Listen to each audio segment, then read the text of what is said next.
Hey, I hope you're having a great week, and I know everybody's getting ready for the holidays with Christmas fast approaching. But I wanted to take a minute and encourage you with a story that actually happened today. A little while ago, I was on a Zoom call with a young man who's going on to the mission field.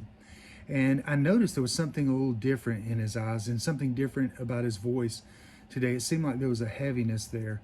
And as we got to talking, he made this comment. He said, with my parents going back on the mission field, he grew up in a missionary family, and me going on the mission field, he said, this is the last time we'll probably be able to spend the holidays together for 3 years.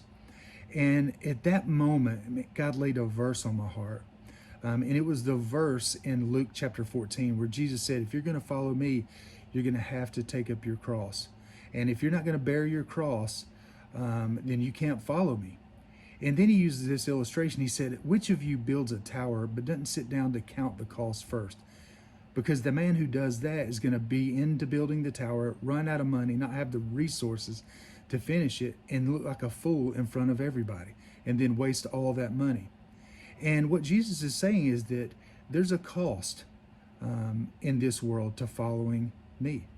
And in this moment, it was a holy moment, and I sensed God really doing a special thing in this young man's heart, and I was just watching it and encouraging him. But what was happening was that young man was in the process of counting the cost.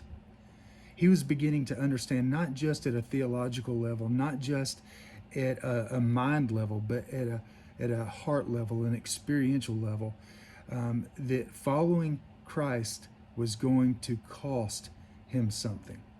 In this case, it was being with his family during the holidays. And for me, it was such a poignant moment, such a powerful moment, because I was literally watching this young man grow up right before my eyes, and understand what it was going to mean for him to go share the gospel overseas.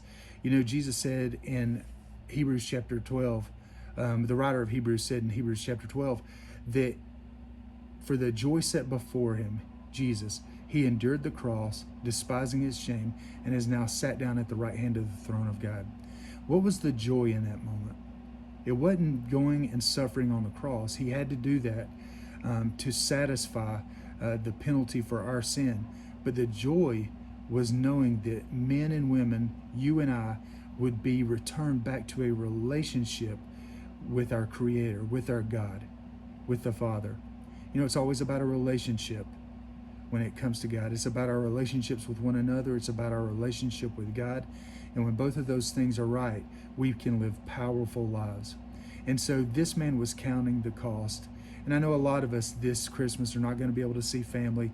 It's going to be a very different Christmas for many of us. Some of us have lost loved ones, and those are tragic things. But in the midst of that, I want to encourage you just to take a moment to be thankful. Thankful for God's call on your life. Thankful for what He's doing in our ministry and with people all across the world.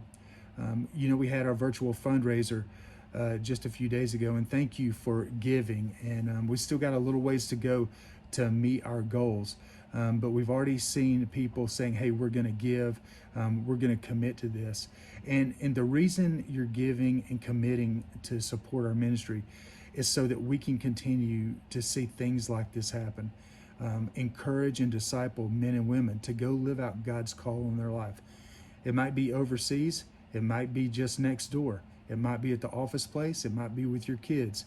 It might be on a sports team. But when we disciple others, we get to see and experience the joy of watching them grow and live out their God-given mission in life. So I want to wish you a Merry Christmas and say from the bottom of our heart, from the Trellis Group, from our board, from my wife, Heather, and our family, we wish you the merriest of Christmases. And if there's anything we can do for you, please feel free to reach out. There's links below to some of the things I talked about, but also pray for those that are overseas that are doing God's work that won't be able to be with family this year. And say a prayer for them, that God would encourage them and bring His love around them in other people's lives and see the gospel lived out. And so thank you We love you, and we look forward to 2021.